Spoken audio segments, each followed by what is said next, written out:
Hi friends, നമുക്കിന്ന് chicken വെച്ചിട്ടൊരു കിടിലൻ സ്നാക്ക് ഉണ്ടാക്കിയാലോ. നല്ല ടേസ്റ്റി ആയിട്ടുള്ളൊരു സ്നാക്കാണിത്. കുട്ടികൾക്കൊക്കെ എന്തായാലും ഇത് ഇഷ്ടമാവും. മലബാർ സൈഡിലൊക്കെ ഇതിന് ചിക്കൻ പൊട്ടിത്തെറിച്ചത് എന്നാണ് പറയുന്നത്. റെസ്റ്റോറൻറ്റുകളിൽ അധികവും കിട്ടുന്ന ഒരു സ്നാക്കാണ്. ഇതെങ്ങനെയാണ് ഉണ്ടാക്കുന്നതെന്ന് നമുക്ക് നോക്കാം.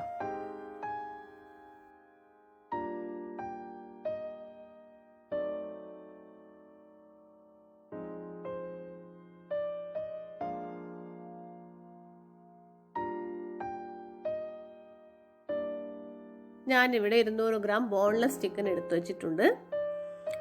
ഞാൻ ഈ സൈസിലാണ് എടുത്തിട്ടുള്ളത്. നിങ്ങൾക്ക് വേണമെങ്കിൽ കുറച്ച് വലിയ സൈസുള്ള ചിക്കൻ എടുത്താലും മതി.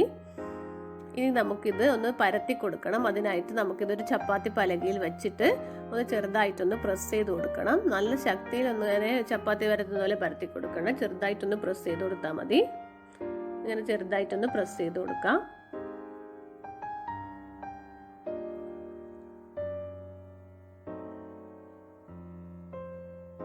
ബാക്കിയുള്ള ചിക്കൻ പീസസും ഇതുപോലെ തന്നെ നമുക്ക് ഒന്ന് പ്രസ് ചെയ്ത് കൊടുക്കാം.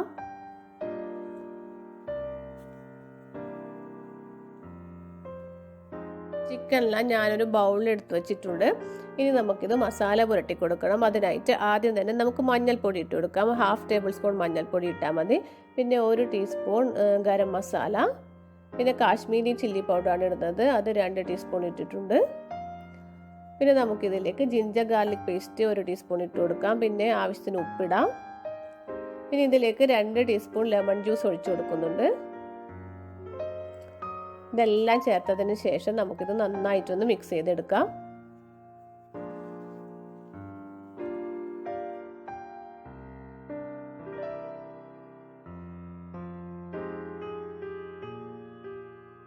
ചിക്കനെല്ലാം മസാലയെല്ലാം നന്നായി പുരട്ടി വെച്ചിട്ടുണ്ട്. ഇത് 1 മണിക്കൂർ ഫ്രിഡ്ജിൽ വെച്ചതിന് ശേഷം വേണം ഇത് ഉണ്ടാക്കാനായിട്ട്. 1 മണിക്കൂർ അരമണിക്കൂർ എങ്കിലും ഇത് ഫ്രിഡ്ജിൽ വെച്ചിരിക്കണം. ഇനി നമുക്ക് കുറച്ച് സമോസ ഷീറ്റ് വേണം ഇതിനായിട്ട്. ഞാനിത് ഷോപ്പിൽ നിന്ന് വാങ്ങിയ റെഡിമെയ്ഡ് സമോസ ഷീറ്റാണ്. ഇത് നമുക്ക് ചെറുതായിട്ട് ഇത് കട്ട് ചെയ്ത് കൊടുക്കാം. ഇതുപോലെ ഒന്ന് കട്ട് ചെയ്ത് കൊടുക്കാം. കത്രിക കൊണ്ടൊന്ന് കട്ട് ചെയ്ത് എടുത്താൽ മതി.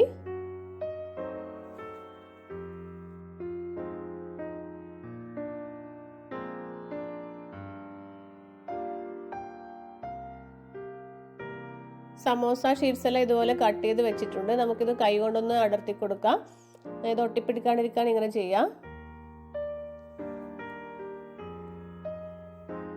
ഇനി നമുക്കൊരു ബൗൾ എടുത്തിട്ട് അതിലേക്കൊരു മുട്ട പൊട്ടിച്ചൊഴിക്കാം. എന്നിട്ട് ഇതൊന്ന് നന്നായിട്ട് സ്പൂൺ കൊണ്ട് അടിച്ചു കൊടുക്കാം.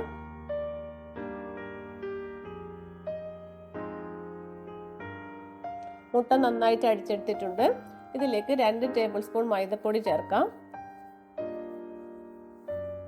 എന്നിട്ട് നന്നായിട്ടൊന്ന് സ്പൂൺ ഉപയോഗിച്ചിട്ട് നന്നായിട്ടൊന്ന് മിക്സ് ചെയ്ത് കൊടുക്കാം.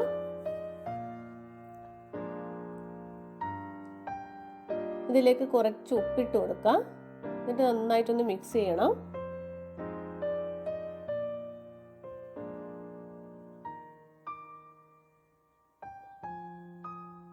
നമ്മുടെ ബാറ്റർ ഇവിടെ റെഡി ആയിട്ടുണ്ട്. ഇനി നമുക്ക് എങ്ങനെയാണ് ഇത് ഉണ്ടാക്കുന്നതെന്ന് നോക്കാം. ഞാനിവിടെ കുറച്ച് സ്ക്യൂവേഴ്സ് എടുത്തു വെച്ചിട്ടുണ്ട്. ഇത് അരമണിക്കൂർ വെള്ളത്തിൽ കുതിർത്ത് വെച്ചതിന് ശേഷം വേണം ഉപയോഗിക്കാനായിട്ട്. പിന്നെ മൈദ, മുട്ട, ബാറ്റർ, പിന്നെ സമോസ ഷീറ്റ്സ് കട്ട് ചെയ്ത് വെച്ചത്, ചിക്കൻ മാരിനേറ്റ് ചെയ്തത് എല്ലാം റെഡി ആയിട്ടുണ്ട്. ഇനി നമുക്ക് ഈ സ്ക്യൂവർ എടുത്തിട്ട് അതിലേക്ക് ചിക്കൻ പീസസ് കോർത്ത് കൊടുക്കണം. ഇത് ഞാൻ എടുത്ത ചിക്കൻ പീസ് ചെറുതായതുകൊണ്ട് നമുക്ക് ഒരു സ്ക്യൂവറിൽ 2 എണ്ണം കോർത്ത് കൊടുക്കാം. അങ്ങനെ ഇതുപോലെ ഒന്ന് കോർത്തെടുത്താൽ മതി.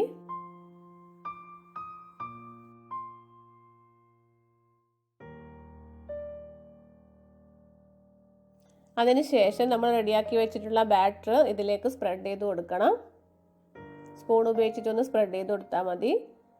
എന്നിട്ട് നമ്മൾ മുറിച്ച് വെച്ചിരിക്കുന്ന സമോസ ഷീറ്റിൽ ഇത് വെച്ചിട്ടൊന്ന് റോൾ ചെയ്ത് കൊടുക്കണം. സമോസ ഷീറ്റ് നന്നായിട്ട് ഇതിൽ ഒട്ടിപ്പിടിക്കണം. അതുകൊണ്ട് കൈ കൊണ്ടൊന്ന് നന്നായിട്ട് പ്രസ് ചെയ്ത് കൊടുക്കണം.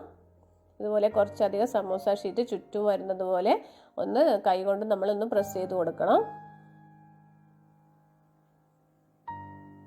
ഇതുപോലെ റെഡിയാക്കി എടുക്കണം. അങ്ങനെ എല്ലാ ചിക്കൻ പീസസും ഇതുപോലെ നമുക്ക് റെഡിയാക്കി എടുക്കാം.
ചിക്കൻ എല്ലാം ഇതുപോലെ സമോസ ഷീറ്റിലെല്ലാം കോട്ട് ചെയ്തിട്ട് റെഡിയാക്കി വെച്ചിട്ടുണ്ട്. ഇനി നമുക്കിത് ഫ്രൈ ചെയ്തെടുക്കണം. ഒരു പാൻ വെച്ചിട്ട് അതിൽ എണ്ണ ഒഴിച്ച് വെച്ചിട്ടുണ്ട്. എണ്ണ ചൂടായതിന് ശേഷം ഇതിലേക്ക് ചിക്കൻ വെച്ചിട്ട് ഫ്രൈ ചെയ്തെടുക്കാം. എപ്പോഴും ലോ ഫ്ലെയിമിൽ വെച്ചിട്ട് വേണം ഇത് കുക്ക് ചെയ്തെടുക്കാനായിട്ട്. കാരണം സമോസ ഷീറ്റ് വെച്ചതുകൊണ്ട് തന്നെ ഷീറ്റ് പെട്ടെന്ന് കളർ മാറിയിട്ട് കരിഞ്ഞു പോകാൻ സാധ്യതയുണ്ട്. അതുകൊണ്ട് ലോ ഫ്ലെയിമിൽ ഇട്ടിട്ട് വേണം ഇത് ഉണ്ടാക്കിയെടുക്കാനായിട്ട്. ഏകദേശം ഒരു 15 മിനിറ്റെങ്കിലും എടുക്കും ഇതൊന്ന് കുക്കായിട്ട് കിട്ടാൻ. കാരണം ലോ ഫ്ലെയിമിൽ ഇട്ടിട്ട് കുക്ക് ചെയ്യുന്നതുകൊണ്ട് കുറച്ച് സമയം എടുക്കും. എന്നാൽ മാത്രമേ ചിക്കൻ നന്നായിട്ട് വെന്ത് കിട്ടുള്ളൂ. ഒരു സൈഡ് ഇപ്പോൾ നല്ല ക്രിസ്പി ആയിട്ടുണ്ട്, നന്നായിട്ട് വെന്തിട്ടുണ്ട്. നമുക്കിതൊന്ന് മറിച്ചിട്ട് കൊടുക്കാം. ഇതുപോലെ തന്നെ മറ്റേ സൈഡ് നന്നായിട്ട് ഫ്രൈ ചെയ്തെടുക്കാം.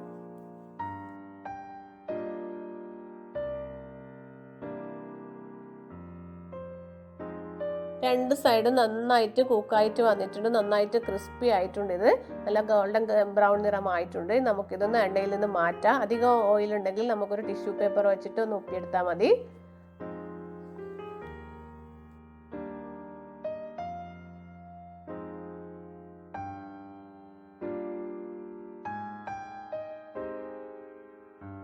നമ്മുടെ ക്രിസ്പി ആയിട്ടുള്ള ഈവനിങ് സ്നാക്കായ ചിക്കൻ പൊട്ടിത്തെറിച്ചത് ഇവിടെ റെഡി ആയിട്ടുണ്ട്. നിങ്ങൾ തീർച്ചയായും ട്രൈ ചെയ്ത് നോക്കിയിട്ട് നിങ്ങളുടെ അഭിപ്രായമൊക്കെ അറിയിക്കുക കേട്ടോ. പുതിയൊരു റെസിപ്പിയുമായി വീണ്ടും കാണാം. താങ്ക്